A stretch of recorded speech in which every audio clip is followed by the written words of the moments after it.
I'm Katie Allman reporting for Katie Chats in downtown Toronto.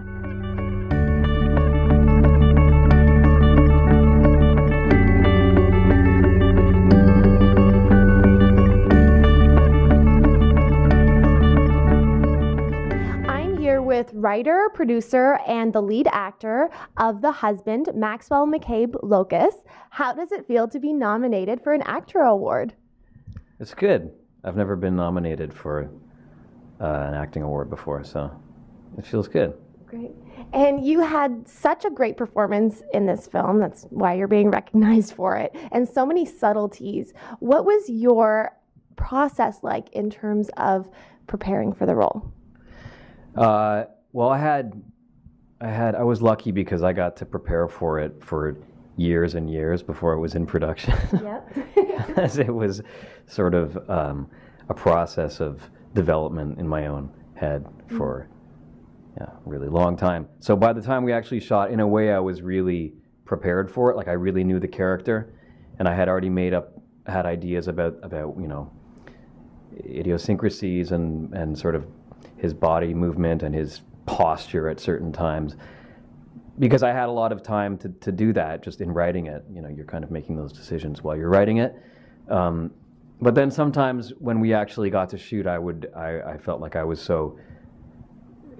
so many other things on my mind just with getting the thing ready to go to camera, with the producers and the director, that sometimes I was like, oh shit, we actually have to shoot. I should probably memorize these lines. Like, they were in my head somewhere, but maybe it was from a previous draft or something. So sometimes I felt a bit rushed on it. But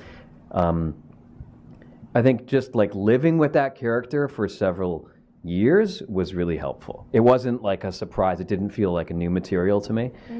And while you were writing the script, when you were at home or wherever you wrote, did you kind of like write and then like act out what you had written or sort of embody the character around the house, that type of thing?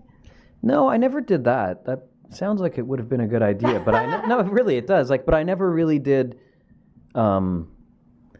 No, I sometimes I would say the lines out the way I would write a scene, and when I was working with the other writer. We would, at the beginning when we were working together, we would write a long scene or sort of improvise a long scene, and then together, each playing a part, and then sort of pare it down to the most essential thing. But that goes back to like the very beginnings of the draft, of the first draft. And after that, I might have said it in my head, but no, I didn't really do a lot of actual rehearsing. Interesting. And you had your nephew playing your son in this film. How did that help you in sort of creating the relationship? And did you spend a lot of time with Bertrand, who played Charlie, ahead of time? Yeah, I mean, he's my nephew. I'm very close with my brother and my sister-in-law and his family.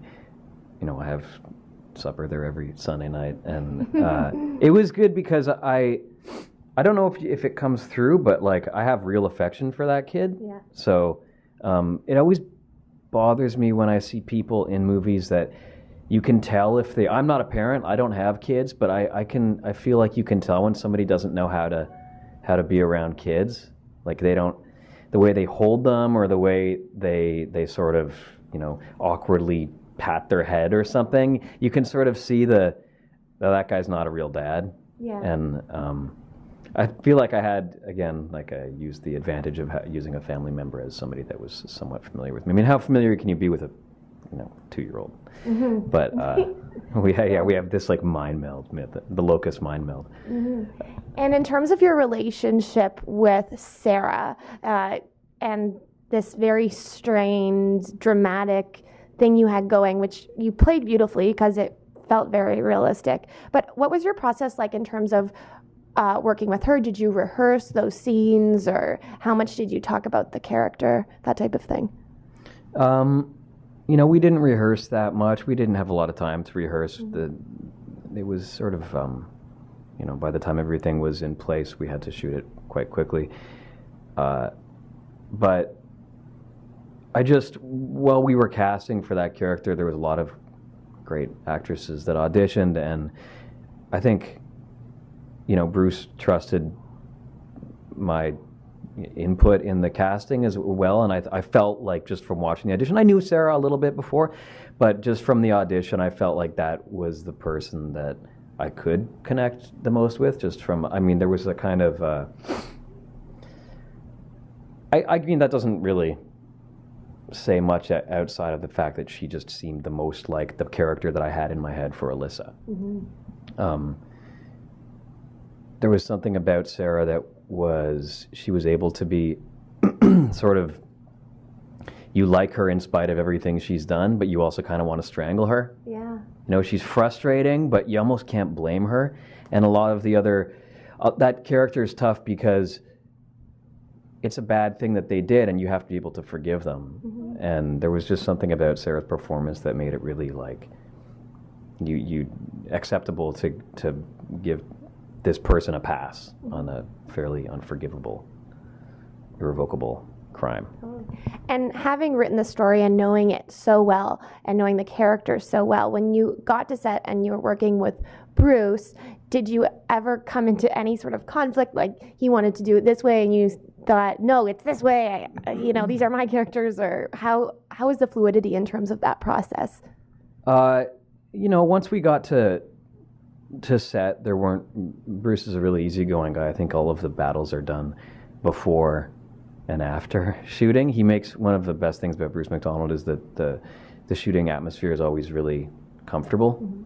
And he's not, I think that's his main concern, is that people are able to feel comfortable on set and do whatever they have to do, if it's a crew member or if it's an actor. And so we didn't really have, you know, there were times when like any creative elements collide in any kind of endeavor, where he would have an idea of something and I would have an idea of something another way, and we'd talk about it, and you know, if he's the director, so in the end it's his call, but you know, we were pretty much in agreement with the producers on most things. Like a lot of the fighting comes fighting, but a lot of the combat comes after, I found, like in editing. That's when a lot of the choices start to be like tempers flare more in that. I don't know if that's like a typical experience, because I've never actually sat in on edits in previous projects, but I feel like that's where a lot of the real decisions are made. Cool. And tell me a little bit about the Santa Claus parade scene. How did you execute that? Yeah, we had to rent out all of Richmond Street, and we got like 10,000 extras and built a float. We actually shot it in August. No. The Santa Claus parade was really like a week before we started shooting, and I called Bruce, I think, like 2 days before, and I was like, "Hey man, the Santa Claus parade is on Sunday. We should do something with that. Like, I feel like I call my brother, we get the kid.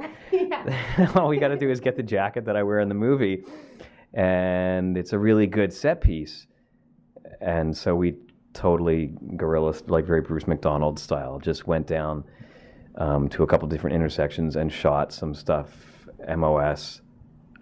We adapted a previous scene that was, I don't know, it was like at home on the phone or something, and moved it to this, you know, so much better, such a better location, such a better way to shoot a scene, is if you can incorporate a really massive set piece into it, and Santa Claus and Mounties and a lot of extras that didn't know they were extras. I think the camera was like often across the street with a tight lens shooting that, you know, so people didn't really know it was there, so you don't get a lot of people looking down the lens, you know. Yeah, that was a sneaky but useful move. And also in terms of your performance, I mentioned before that there were subtleties, and I had given you the example before our interview of the scene where you're climbing down a ladder and you kind of flick something off your jacket. But there were a lot of moments like this where you just seem so sort of present and in the moment. How did you achieve that in terms of an actor? Like, is that just something that you had to practice over and over again, or that you were just organically sort of there? I mean, you know, I don't really, I didn't practice it, but I don't have anything to really compare it with. I never took any kind of acting classes, and I never had any formal training at all. I really just kind of do what I think is appropriate at the time, and that's sort of probably not very good sometimes because I'm not always aware of what is, or I'm learning, I guess, on the job of what is sort of discernible on screen and what is too subtle, what is more than subtle. You know, that's I think one of the things I'm learning is like, I think that something is being communicated with this, you know, millimeter eyebrow lift or something, and it's invisible, and then sometimes you are able to just naturally do something, like you noticed, you know, flicking a piece of lint off my shirt or whatever it is, but it wasn't something I practiced or thought of. It was really just like, I don't remember doing that, so that's a good sign. Yeah, that's really cool. Yeah, I mean, try not to be boring. I try not to be boring. You know, is that something that actors are supposed to do? Sure, like find business or whatever. Find business, yeah. And you know, I think like a lot of it is just my own. I'm a fairly frenetic person. I think I move around a lot, and I'm constantly like picking at things and flicking at things. So it probably just came out naturally. Cool. And the film has been doing so tremendously well since the beginning. During TIFF, it was in the Globe and Mail featured. Cameron Bailey was all excited about it, and you recently won an award, a big award at Whistler, and now you're nominated for the ACTRA Award. How does it feel to have all of this attention on your film? It's good. It feels, you know, I'm sure everybody, it feels like they deserve recognition for the hard work that they did, but, you know, I feel it's nice to have recognition for the hard work that we did. Yeah. And I think it's good. I mean, it's a good movie. There's things that I like about the movie that I think that it sort of occupies a certain place in film and Canadian film, or you know, film in general, and I'm very proud of the fact that it's not just kind of a cutesy chicken shit story. I kind of like the ugliness of it. I kind of like the attempt at being authentic. For the kind of movie it is, I think that we did that pretty well, and so it's nice to be. I think that the way people recognize it generally has been the way that I would have liked it to be recognized. It's not misinterpreted, like, oh, it's a laugh a minute, it's a ribald comedy. I mean, there's funny moments, but it's not one of those things where, you know, sometimes people get recognition for other things. I feel like the recognition that we are getting are for the right things, what we intended, that is. And last time we spoke, you had said that this was sort of your perception of what an adult, mature man, what his life was like, sort of insighted into that, and how it really is kind of about that life isn't always what we think it's going to be, but you just have to deal with it as sort of a mature person. Do you think that you'll deal with those themes again in your next project? It's hard not to. I'm working on it. I'm like writing this other thing right now, and in my head it's totally different, and then I get down to the, you know, sort of general theme of it, and I find that's a recurring idea. But I think that's okay. I have to probably do some mining and find out why I'm obsessed with impotent male failure, but I'm sure there's lots of reasons for that. And where is the best place for us to find out more information on The Husband, and where can we see it? Where can we find that online? Well, there's the Facebook page, The Husband, facebook.com, The Husband Movie, I think. And there'll be a website soon. It comes out in spring. And so Agency 71, our distributor, are putting together a beautiful promotional package that will be flying at your faces soon. Cool. Well, thank you so much. Congratulations on the film and on the ACTRA Award and all the other awards. And best of luck. Thanks, Katie. Thanks. I'm Katie Ullman reporting for Katie Chats in downtown Toronto.